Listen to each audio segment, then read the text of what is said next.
श्री महालक्ष्मीची कृपा आपल्याला प्राप्त व्हावी, तिने आपल्या घरात अखंड सतत वास करावा, आपला संसार सुखासमाधानाने चालावा म्हणून अनेक भाविक माता महालक्ष्मीचे व्रत हे करत असतात. हे व्रत मनोभावे केल्याने त्याला उत्तम फळ प्राप्त होते. या व्रताची सुरुवात ही मार्गशीर्ष महिन्याच्या पहिल्या गुरुवारी होत असते. तसेच शेवटच्या गुरुवारी उद्यापन करायचे असते. मार्गशीर्ष महिन्याला खूप महत्त्व आहे. ज्याप्रमाणे श्रावण महिना भगवान महादेवांना समर्पित आहे, त्याचप्रमाणे मार्गशीर्ष महिना हा माता लक्ष्मीची पूजा अर्चा उपासना करण्यासाठी शुभ पवित्र मानला गेलेला आहे. या महिन्याच्या प्रत्येक गुरुवारी विशेष पूजा केली जाते. विवाहित स्त्रिया सुखी वैवाहिक जीवनासाठी हे व्रत करतात. आपल्या पतीच्या दीर्घायुष्य तसेच ते ज्या क्षेत्रात असतील त्यांची प्रगती तसेच त्यांना उत्तम आरोग्य लाभावे, तसेच आपल्या मुलाबाळांच्या अभ्यासात प्रगती व्हावी, त्यांच्या जीवनात त्यांच्या निवडलेल्या कार्यक्षेत्रात त्यांची भरभराट व्हावी, हीच इच्छा प्रत्येक स्त्रीची असते. त्यासाठी प्रत्येक आई ही देवीला मनोभावे पूजत असते. कोणत्याही गोष्टींमध्ये आपण कितीही प्रामाणिक प्रयत्न केले पण देवीची प्रार्थना ही तेवढीच आवश्यक आहे. तिची कृपा आशीर्वादामुळे सर्व गोष्टी या साध्य होत असतात. तसेच अविवाहित मुली योग्य जोडीदार मिळावा यासाठी हे व्रत करतात. आनंद आणि संपत्ती समाधान शोधणारी कुटुंबे ही माता लक्ष्मीला मनोभावे पूजत असतात. तर मार्गशीर्ष गुरुवारी पूजा कशी करावी, लागणारे संपूर्ण साहित्य, या दिवशी योग्य पद्धतीने तसेच साध्या सोप्या पद्धतीने पूजा कशी करावी हे आपण आजच्या व्हिडिओमध्ये पाहणार आहोत. या महिन्यात माता लक्ष्मी व भगवान विष्णू यांची पूजा अर्चा केली जाते. लक्ष्मी मातेची पूजा करण्यासाठी 4 किंवा 5 गुरुवार हे आपल्याला मिळतात. पहिल्या गुरुवारी सुरुवात करून शेवटच्या गुरुवारी उद्यापन हे करायचे आहे. उद्यापन करताना कुमारिका किंवा सवाष्ण स्त्रियांना घरी बोलावून हळदी कुंकू फळ व मार्गशीर्ष महिन्याच्या गुरुवारचे पूजेचे व्रताचे पुस्तक दिले जाते. हे व्रत मनोभावे केल्याने घरात सुख समृद्धी ही नांदत असते.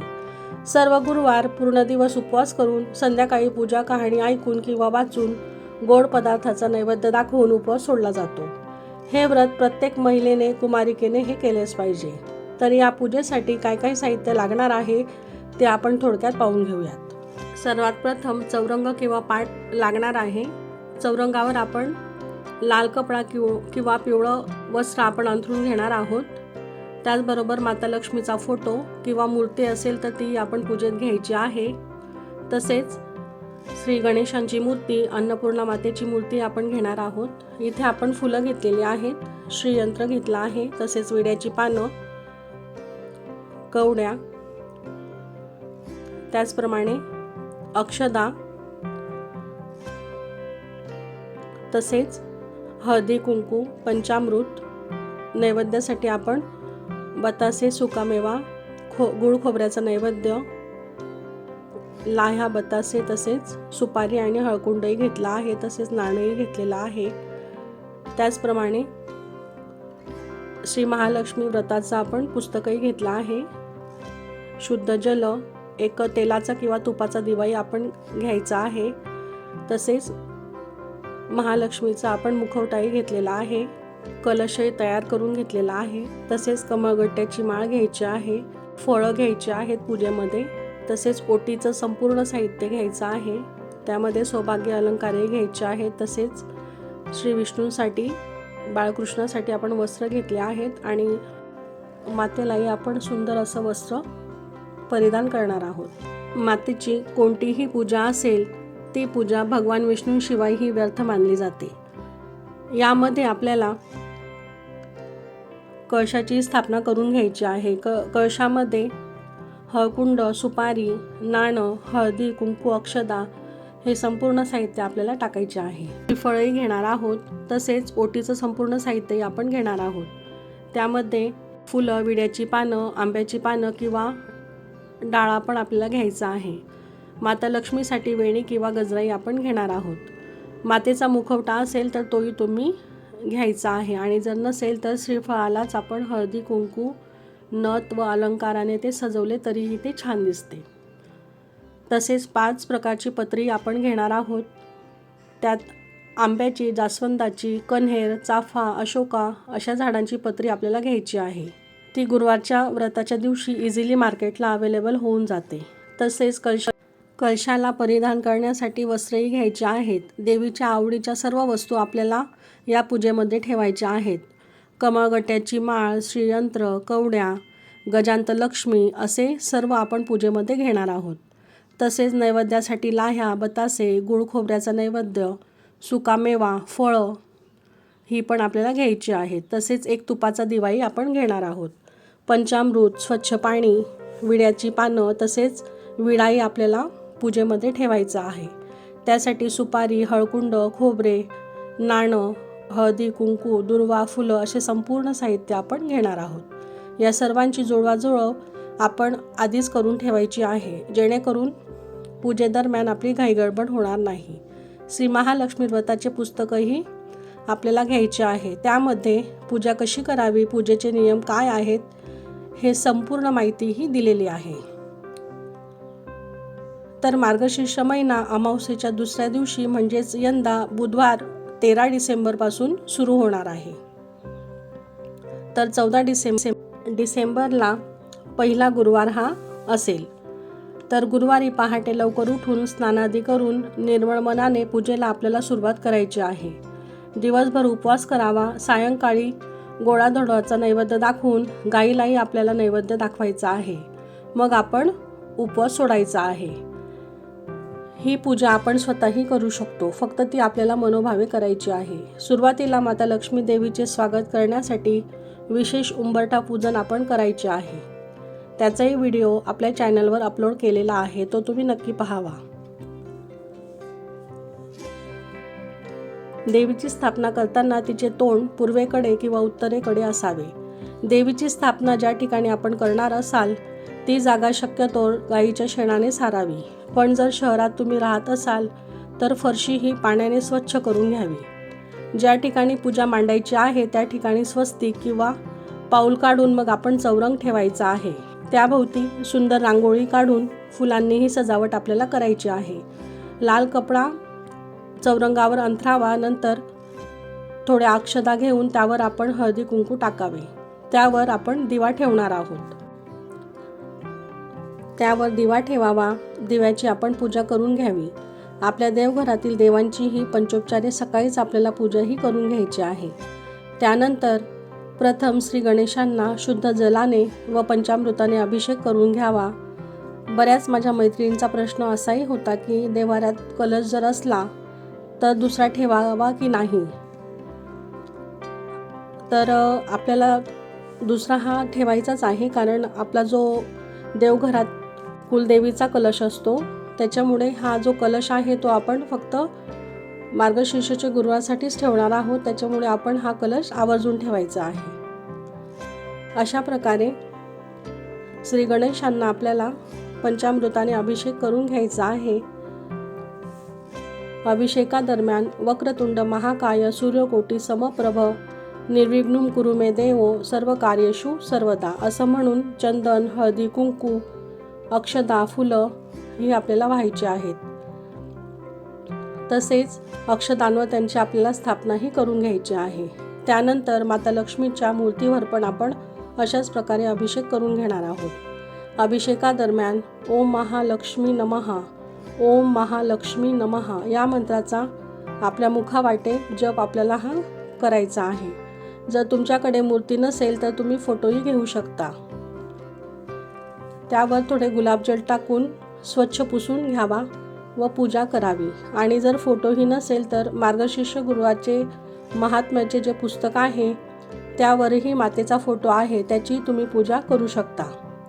अशा प्रकारे अभिषेक झाल्यावर मातेला हळदी कुंकू, अक्षता, फुलं अर्पण करावी व त्यांची स्थापना विधिवत आपल्याला करायची आहे. तसेच माझ्याकडे महालक्ष्मीचा फोटोही आहे, मी त्यांचीही पूजा करून घेतलेली आहे. आता आपण कलशाची स्थापना करून घेणार आहोत. देवीच्या उजव्या बाजूला आपल्याला कलश मांडणी ही करायची आहे.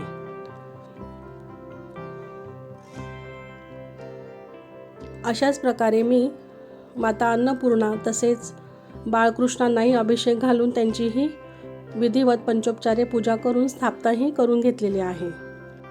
आता आपण कलशाची स्थापनाही करून घेणार आहोत. देवीच्या उजव्या बाजूला आपल्याला कलश मांडणीही करायची आहे.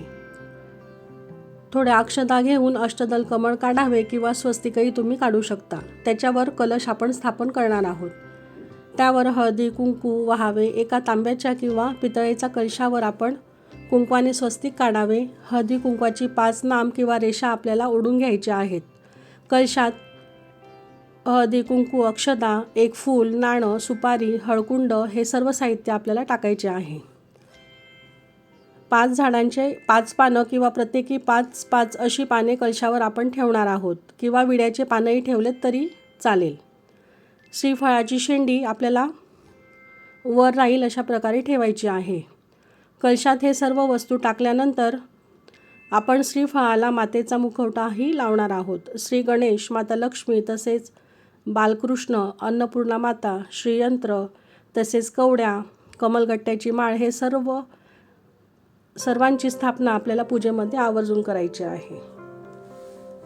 तसेच श्री महालक्ष्मी व्रताचे जे पुस्तक आपण घेतलेले आहे तेही आपण अक्षतांवर ठेवून त्याचीही पूजा करायची आहे. आता माता लक्ष्मीचा मुखवटा श्रीफळाला लावून तो आपल्याला व्यवस्थित करून घ्यायचा आहे. तसेच आपण जे वस्त्र घेतलेले होते तेही मातेला परिधान करायचे आहेत. वेणी, गजरा असे सर्व घालून मातेला आपल्याला सुंदर असे सजवायचे आहे. अशा प्रकारे संपूर्ण साहित्य बाजारात इझिली अवेलेबल होऊन जाते आणि अशा प्रकारे मातेला आपल्याला छान असं सजवायचं आहे. तसेच एक पानाचा विडाही आपण ठेवणार आहोत.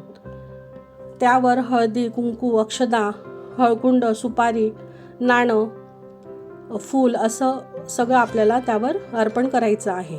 आता अशा प्रकारे संपूर्ण पूजा आपण मांडायची आहे. तसेच ओटीचे संपूर्ण साहित्य आपण घेणार आहोत.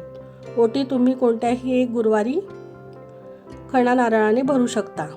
5 फळी आपण ठेवायची आहेत किंवा एकच फळ 5 घेतली तरी चालेल. देवीची पूजा जिथे मांडली आहे तिथे समोर एक पाट ठेवावा किंवा आसन घ्यावे व त्यावर बसून व्रताची कथा व महात्म्य आपल्याला वाचायचं आहे. वाचताना किंवा दुसऱ्याकडून वाचून घेताना मन एकाग्र करावे. हात जोडून नमस्कार करावा. श्री महालक्ष्मीला उद्देशून इंद्रदेवाने म्हटलेले नमन अष्टक आपल्याला म्हणायचे आहे. हे अष्टक म्हणण्यापूर्वी देवीला आपल्या मनातील इच्छा बोलून ती फलद्रूप व्हावी म्हणून देवीला साकडं घालायचं आहे. मग निरंजन ओवाळून आरतीही करावी व रात्री महालक्ष्मीची पूजा करून पोथी वाचावी व गोडाधोडाचा नैवेद्य दाखवून तुळशी मातेची आपल्याला पूजा करायची आहे.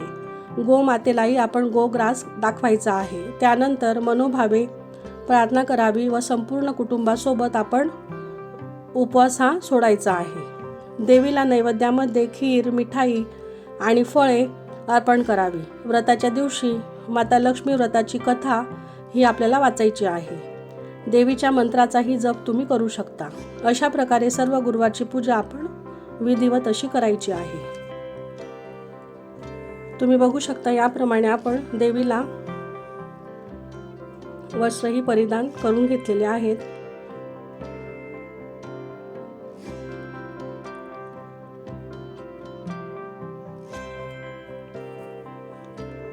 त्यानंतर दुसऱ्या दिवशी म्हणजे शुक्रवारी सकाळी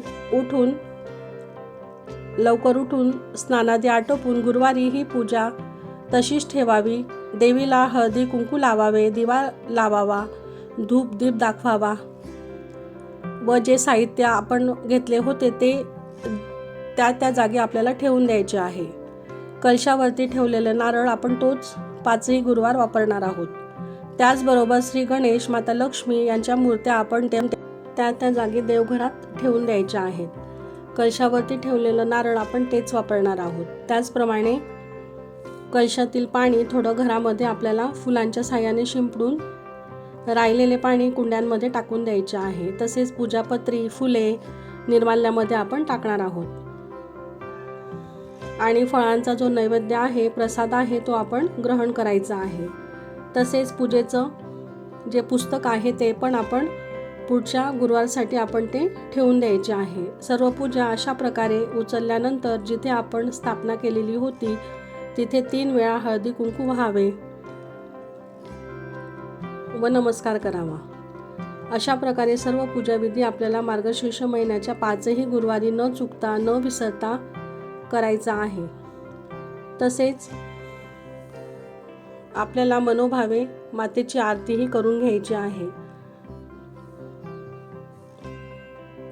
हे व्रत न चुकता न विसरता वर्षानुवर्ष केल्याने घरात समृद्धी, सुख, शांती, आनंद हे राहते व माता लक्ष्मीचा वरदहस्त कायम त्या घरावर व त्या वास्तूवर राहतो. श्री माता लक्ष्मीने पद्मपुराणात सांगितले आहे की जो माझे हे व्रत नित्यनेमाने करेल तो मनुष्य सदैव सुखी समाधानी राहील. त्याच्या सर्व मनोकामना या पूर्ण होतील. तर अशा प्रकारे विधिवत पंचोपचारे आपल्याला मार्गशीर्ष गुरुवारची पूजा मांडणी तसेच पूजाविधी हा करायचा आहे. तर कसा वाटला तुम्हाला आजचा व्हिडिओ, आजची पूजा मांडणी तसेच आजची माहिती कमेंट करून नक्की सांगा. आणि अपर्णाज लाईफस्टाईल आणि कुकिंग रेसिपीज या चॅनलला जर तुम्ही नवीन असाल तर लाईक, शेअर आणि सबस्क्राईब करायला अजिबात विसरू नका. आणि तुमचे काही सजेशन्स असतील तर तेही कमेंट करून नक्की सांगा. तर अशाच छान छान व्हिडिओजसाठी अपर्णाज लाईफस्टाईल या चॅनलला लाईक, शेअर आणि सबस्क्राईब नक्की करा. श्री स्वामी समर्थ.